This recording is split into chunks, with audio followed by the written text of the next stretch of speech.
പമ്പയ്ക്ക് സമീപം ചാലക്കയത്ത് ശബരിമല അയ്യപ്പൻ ഭക്തന്മാരുമായി പോയ KSRTC ബസ്സുകൾ കൂട്ടിയിടിച്ച് അപകടമുണ്ടായി. അതിൻ്റെ ദൃശ്യമാണ് പ്രേക്ഷകർ ഇപ്പോൾ സ്ക്രീനിൽ കാണുന്നത്.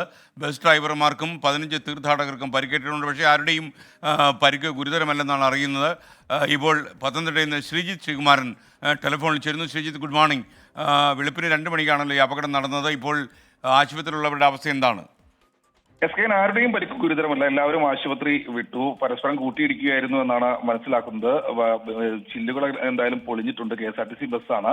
രാത്രികാലത്ത് കാര്യമായ രീതിയിലുള്ള വെളിച്ചക്കുറവ് ആ മേഖലയിൽ ഉണ്ടായിരുന്നു. വനപാതയാണല്ലോ, സ്വാഭാവികമായി വെളിച്ചത്തിന്റെ കുറവുണ്ട്.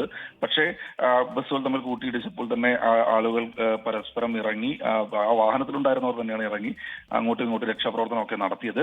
എന്തായാലും പോലീസും ആ പ്രദേശത്തേക്ക് ആ സമയത്ത് തന്നെ സ്ഥലത്തെത്തിയിരുന്നു. ഫയർഫോഴ്സ് അടക്കമുള്ള ആളുകൾ അവിടെ എത്തിയിട്ടുണ്ടായിരുന്നു എന്നാണ് മനസ്സിലാക്കുന്നത്. എന്തായാലും ആളുകളെ മുഴുവൻ ആശുപത്രിയിലേക്ക് മാറ്റി. കാര്യമായ കുഴപ്പങ്ങളില്ല. ഡ്രൈവർക്ക് ചെറിയ പരിക്കുണ്ട്, ഡ്രൈവർമാർക്ക് ചെറിയ പരിക്കുണ്ട്. 2 ബസ്സുകളിലെയും ഡ്രൈവർമാർക്ക് ചെറിയ പരിക്കുണ്ട് എന്നുള്ള ഒഴിച്ച് മറ്റു കാര്യങ്ങൾ പ്രശ്നങ്ങളില്ല. ബസ് എന്തായാലും ആ പ്രദേശത്ത് നിന്നും ഇപ്പോൾ മാറ്റാൻ വേണ്ടിയിട്ടുള്ള നീക്കം നടക്കുന്നുണ്ട്. ഓക്കെ.